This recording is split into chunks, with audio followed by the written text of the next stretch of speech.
Hi everybody, I've been looking forward to doing this video, but I wanted to do it some justice, and I've played a lot of 6v6 on Overwatch, and dare I say it, this is the most fun version of Overwatch, even on a balance patch that I would consider possibly the worst balance patch that 6v6 can have.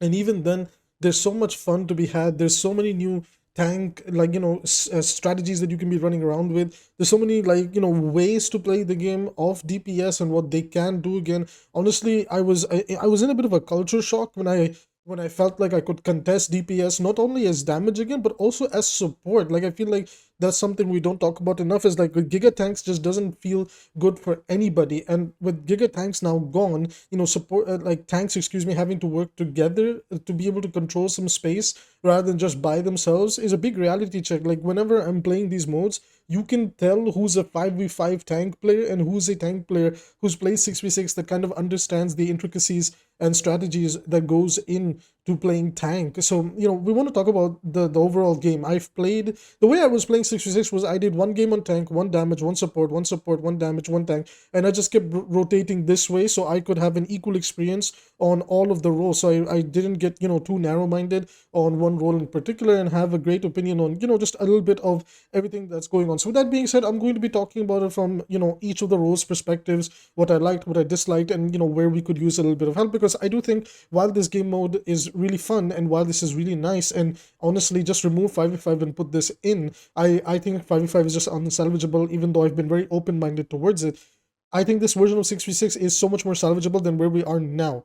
Now, I do have a deeper topic coming in about Season 9 and how it's made the overall gameplay feel just worse, and it has. Even this version of 6v6, as fun as it is, excuse me, the Season 9 changes can make the game feel very slow. And that's just because, like, everything needs an extra shot or two, right? A lot of the previous combos aren't there. A lot of the way that you could, with a lot of ways of what you could be doing in order to have an impact on the game just doesn't feel like it's there, right? It kind of just forces you to slow down with your playstyles, and the game can become too much, of a chaotic mess. Now, that doesn't mean that the game doesn't become a chaotic mess. Sometimes it does get like that, but to be honest with you, I've actually been enjoying the game becoming a chaotic mess, because I just feel like, damn, I could have done something better that fight. I feel like when I came back to 6v6 as I've been playing it, I just kind of want to relearn the game. Because even though it's the same game, it just feels like I have to approach like certain fights, I have to approach like, certain gameplay elements a little bit differently, compared to before. I'm finding myself telling myself that, okay, I can't do this anymore. Like, I have to be a little bit smarter. I have to be a little bit faster. I have to be, a little bit more vigilant. I have to be a little bit more aware of my surroundings before I do go in. Maybe I should support like my two tanks diving in rather than trying to go for a solo backline tank.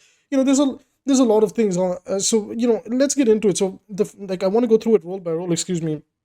So role by role, I think starting off with tank, I think this is the role that feels the best out of all three. Like, they man, playing tank, I feel so much stress relief. Now, I didn't just play tank with my duo, I also play tank with randoms. Right now, obviously, there, like as we predicted on this channel, there's gonna be cases where you're gonna have random comps, right? You have Roadhog, and then you have like a Doomfist, and it just like it's a little bit of a mess, right? Then you have comps like Mauga, and you have comps with Mauga and Wrecking Ball, and it's a huge mess, and it's all over the place, and that's always gonna happen. I think, like, what we don't talk about enough is you are gonna have cases like that on support in DPS as well. I felt like, the lack of team synergy is felt more in 6v6 than in 5v5, where I guess you can kind of force things to work, but in 6v6 you have to have a little bit of team, cohesion. Now, one thing that I felt across all three roles is it kind of felt like there was a little bit more emphasis on mechanical skill because of the overall amount of damage coming in. Now, again, going back to just the tank role, I think tank felt really fun. It for the first time ever, Zarya actually felt really fun to play against. Zarya, to me, in 5v5 is really, really boring. But whenever I play her with another tank, it just feels right. Like, that's one of the things where it's like, yeah, this makes sense. Like, she doesn't kind of feel like she wants to put too much emphasis on working with squishies. It just kind of feels better when she moves in with her other tank and starts brawling it out with another tank at the front lines. Now, I will say one thing, and maybe this is a problem with the tank design from Overwatch 2 coming over here. I feel like the map design and the new tanks in Overwatch 2, again, even in 6v6, make 6v6 feel so brawl. Like, it feels like there's very small areas and maps where we can really try to play dive, per se. And there has been this really interesting variation of a Sigma Orisa comp I've been noticing here and there. Now, it's not necessarily double shield. If anything, it's kind of Sigma Orisa, poke comp. that's kind of coming in. And sometimes, the Orisa gets swapped out for Ramatra. That's what I've been seeing here and there as well. I would have really liked it if there was a ranked mode where we could properly experiment and things like that. But there's also some completely new comps that came out of it that I was really, really pleased to see. Like Hazard Junker Queen is a comp that I really didn't think would be like, that would work as well as it did. Then I saw things like, Mauga Hazard being a Mauga Queen as well against like the typical Ryan Zarya. And, from what I saw, the Mauga Queen was actually working out really well. So a lot of the tanks, in a way, because of their brawly nature, they were easier to bring in line to the 6v6 environment more than I thought. Now, does that mean the balance was perfect for the tanks? No, I think there's definitely some things that we need to talk about. Number one, the one that stands out like a sore thumb, I don't think it's fun. I've talked about this almost a year ago. I talked about it 6 months ago, and now I'm talking about it again. Giving characters longer cooldowns is never fun for anybody, right? And the vulnerability windows on some of these tanks are really high. For example, I've been trying to play some Mauga, but my goodness, like your E is, it only comes up for about 3 seconds, and then it's gone for 14 seconds. Like, why couldn't we just tone down the lifesteal a little bit and allow it to come up frequently and go down, and then, like, is this one of those things where it's like, man, 14-second cooldown to sustain myself, even with another tank, it can feel like hell, because, it's either you go pop off really hard with this character or you just get torn apart. D.Va kind of, goes back to her old playstyle of being a great peel-based tank, a great, follow-up for your dive main tanks. I was really happy to kind of get that feeling down when I played D.Va, that, like, I'm not like a budget brawl tank. I'm actually like, back in where my playstyle feels very unique. Reinhardt is Reinhardt. He plays functionally the same. Ramatra plays functionally the same. Although I will say in most cases, it kind of feels like you just emphasize to block bot even more now on Ram, unless you have a Zarya who's outputting a lot of pressure with you. Just in general, it just feels like Ram is kind of a block bot. I don't know if that's something we can change about Ram in the future, but yeah, Orisa's a little bit of an awkward one. I had games where I thought she was good. I had games where I thought she was utter garbage tier. This is one of those cases where it was overall a little bit awkward. So I would say like the tank rule was overall 90% of the cast and tank are very, good. Some of them going back to the way they used to be was very nice. But again, the longer cooldowns on some of these tanks felt extremely awkward to play with. Now, again, I try to understand it from this perspective that because the longer cooldowns are there, the devs kind of want to, slow down the game. Like, keep it in a controlled environment and not let it get too out of hand where the tanks steamrolled the game. And I guess that's how they're trying to balance with it. But then you have the problem that the tanks are a little bit clunky to play sometimes. So, interesting. But again, it's one of those things that, I wish we could have this test for longer, and I would like to see them patch it, because again, like I said, like there's just some things in it that are a huge oversight. For example, does Reinhardt not need, like, does Reinhardt only need one fire strike? No, I think you can allow Rein to keep 2 fire strikes. It's harmless. I think, I think Roadhog's current kit can work in 6v6. I think the kit they gave him from the 6v6 era, I think that's so boring. Like, I actually really liked using the pig pen, and things like that. It felt like it added a little bit more, I guess you could say like a soft strategy to the way Roadhog approached some things.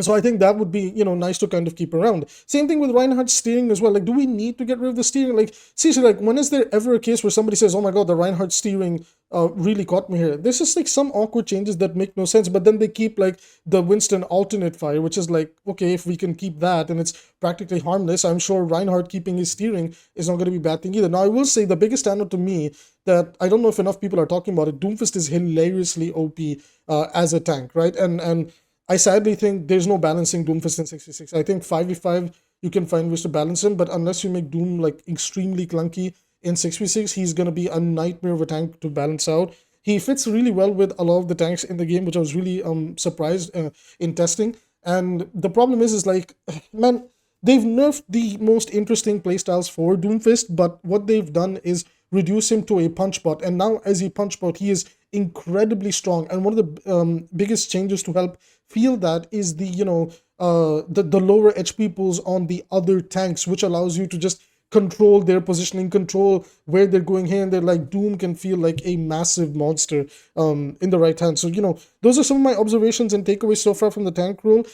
Fun but clunky, and can use a lot more help, right? I feel like Orisa, Doom, like there's like, Ball, even though I thought Ball would be a little bit better, maybe I'm just not that good on Ball. If there's a ball specialist in our comment sections, please do let me know. What do you think about Wrecking Ball? I couldn't come to a good conclusion. I have played 90% of the cast in 6v6, and I'll try my best to include as much gameplay footage that I could find on the screen. Now, moving on over to the support role, I want to talk about this because DPS is going to be very in-depth. So support role is quite interesting. I feel like certain supports' playstyles didn't change, but some Overwatch 1 supports are being incentivized to heal bots so much more. I think Ana's playstyle has been hurt the most. With the new edge peoples, the bigger edge people, she's so forced to heal bot. You just can't look away from your team. You must keep pumping healing 24/7. I had some games where when I was playing DPS in tank and I would peak my Ana's stats, and if she had a lot more damage that game, like and less healing compared to the other support, surprisingly, then we in that game we were the team that was on the losing end. And on the games where we had like pure heal bot Anas, we were just dominating that game because we just had so much healing.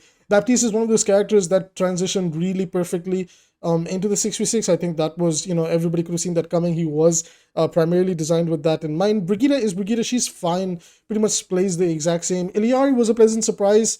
I don't like the way 𝐒𝐈𝐈 is in 6v6. I got used to it, but again, her kit just feels so clunky. I just think we nerfed Pylon, we changed the way Pylon works, and just put the power of her healing into her right click and just make her a unique dynamic support that has to work with her primary and alternate fire to damage and heal. I just think she's such a cool support, and she's so held back by Pylon. She is still my favorite support to play, and I would just love to see 𝐒𝐈𝐈 get some help. Moving on over to Juno and Kiriko, I'm very, very awkward on both of them. I think Kiriko and Juno are not that bad. Both of them fit in really, really well. But some of the changes that Juno got from the 5v5 changes, where they messed with her range and things like that, you can definitely feel it affecting her in the 6v6 scenario. It's much easier to pocket one tank. But when Juno's trying to pocket two different tanks and keep herself alive if she's getting flanked, it feels really weird and awkward to play her. Kiriko, honestly, Kiriko felt pretty damn good. Like, she just felt like she just feels like herself. I didn't really feel like, that much of a drastic change on Kiriko. Again, the same thing. It just felt like I didn't have as much opportunities to DPS unless we were up by at least 2 picks. And 5v5, if you're up by 1 pick, you can DPS, or if you don't have a pick, you can try to get a pick. But in 6v6, I will say the criteria is for you on Kiriko to have at least 2 picks on your team, and then maybe you can start, being a part of the cleanup crew. Moving on over to 𝐓𝐕/Weaver. Oh my god, this character is unsalvageable. I have so much to say about him. He cannot work in 6v6 until the tree comes online, and then when the tree comes online, you're in GOATS meta, and it's just a nightmare. This character needs a complete rework. I don't understand what we do for 𝐓𝐕/Weaver, but he is not working with the higher heal reduction, and even with the new healing values that they gave Weaver. He's so weird, man. He's so weird. When his ult comes online, he's uncontestable. The team comp that he's with is uncontestable, but without that ult, he's a walking free kill. I don't know. Lucio's fine. Mercy is awkward. Again, Mercy suffers from the heal reduction the most. Her and Weaver do suck just as much as one another, but Mercy still has her niche where you can play her with the Fire Mercy, with the Genji Mercy, with the Echo Mercy, with the Cassidy, with the Ashe, with the Sojourn, with Soldier 76 with 20 DPS, with Venture. So much better. Like, she's much better than 𝐓𝐕/Weaver, that's for sure. And Moira and Zen are pretty much the same as they've always been. Not much to say about them. Now, coming down to the final role, we have damage, and this is okay. This is where things get a bit interesting. I think relatively most of these characters feel the way that they finally should. It finally feels like the damage role could actually have an impact because tanks just couldn't run them over for free, which I really like, because even as a tank player, it was really nice that I didn't have to take all the pressure by myself. Not only did I have a tank to share that pressure with, but I actually had damage dealers where their damage felt like it had an impact, and I could push in on it, and I didn't have to create pressure all the time. So I was very happy to feel that when I was playing the game, right? When I was playing damage tank support, it was nice to see and feel that, oh my god, like the damage user's damage actually feels like it has an impact on the other tanks, which, can push them back. Sometimes your tanks are not the best. Sometimes your tanks can't really do anything but slow down and pace themselves and shield bot or things like that. So as damage dealers, it becomes more important for you to bring the pressure to help your team swing the fight. So I really enjoyed the fact that it felt like, oh my god, on DPS you can actually swing fights around. Majority of the DPS cast was is well, but I do think with the 6 tanks on the field, Cassidy could use his range, extended a little bit before the fall off begins, because it does feel awkward to play him in certain scenarios. It does feel like sometimes Cass isn't necessarily doing any damage whatsoever. Echo is fine. Bastion is a little bit awkward, but fine. Ashe is fine. We'll come to Genji and Tracer by the end because everybody knows, like, I had a very interesting response to those two. Hanzo's okay. I will say Hanzo's definitely gotten hurt by the 6v, like the two tanks being on the field, especially since so many of them are so mobile. But you just have to play much slower on Hanzo. Junkrat was a surprise too. He wasn't as bad as I thought he'd be, and it just kind of felt like you had to rely a lot more on the spam playstyle rather than the unique assassin playstyle. So it was just sadly, the trade-off that we get of going to 6v6. And May was really good. May fit in really, really well into a lot of compositions. She also felt like she found a home in the current, two tank versus two tank environment rather than one tank on each side, right?